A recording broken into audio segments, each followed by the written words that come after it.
qui va prendre un peu la parole pour nous dire, alors à Montreuil, ça se passe comment? Et c'est quoi l'enjeu et comment vous faites? En fait, le concept, c'était de fermer l'autoroute A586 qui traverse le Haut-Montreuil. On l'a fermée sur 3 sorties d'autoroute, ça fait à peu près 1,5 km. Et l'idée, c'était de s'approprier cet espace public qui normalement est dédié à la voiture, c'est-à-dire pour nous aux nuisances, et en faire un lieu de rencontre, de partage et de découverte.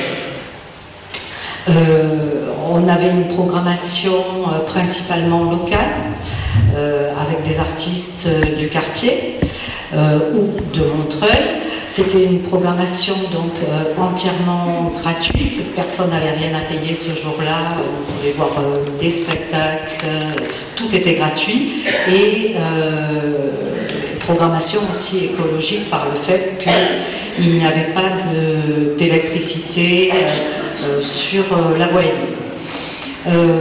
Alors, on avait une programmation donc artistique avec par exemple une scène ouverte pour proposer et permettre aux gens de venir qui chanter une chanson, qui dire un poème. On avait des fanfares aussi qui déambulaient tout le long de l'autoroute. Un piano à queue a été installé sur l'autoroute avec accès libre donc à des pianistes qu'on a contactés, et en quelques heures la programmation a été bouclée tellement le projet les a emballés. Le fait de jouer du classique sur une autoroute a été pour eux, dans le concept et dans la réalité, quelque chose de, je crois, très enrichissant. Et on a également eu une dizaine d'artistes street art qui sont venus nous faire une fresque sous le pont de l'autoroute, une fresque d'une dizaine de mètres de long, une trentaine de mètres de long, une dizaine de mètres de hauteur, avec pas mal de techniques différentes. Et là, c'est une performance en fait qui roule d'une année sur l'autre, puisque l'année dernière, ces artistes avaient fait une fresque sur l'autre côté du pont. Voilà, en fait, l'idée, c'est vraiment de sortir la culture des lieux culturels, d'amener la culture dans des lieux complètement incongrus, comme là, une autoroute, et en offrant un cadre exceptionnel aux artistes. En fait, beaucoup répondent présents et sont vraiment emballés par le projet.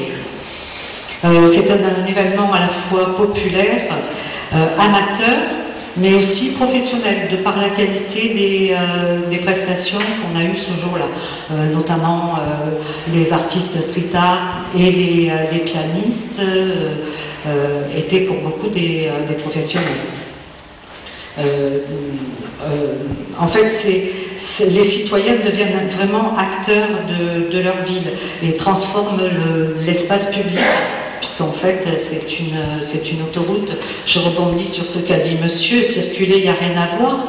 Ben, nous, c'était ne circulez pas et venez voir et venez faire.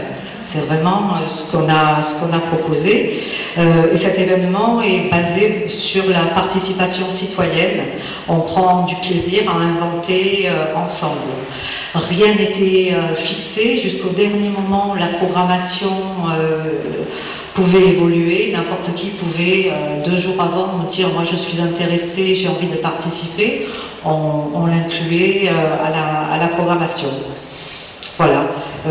En fait, pour l'édition 2011, donc, qui s'est passée le 25 septembre de cette année, on a eu entre 8 et 10 000 personnes sur l'autoroute. Donc voilà, on est très content de cette réussite. Bien. Merci beaucoup Cathy, c'est important de voir bravo.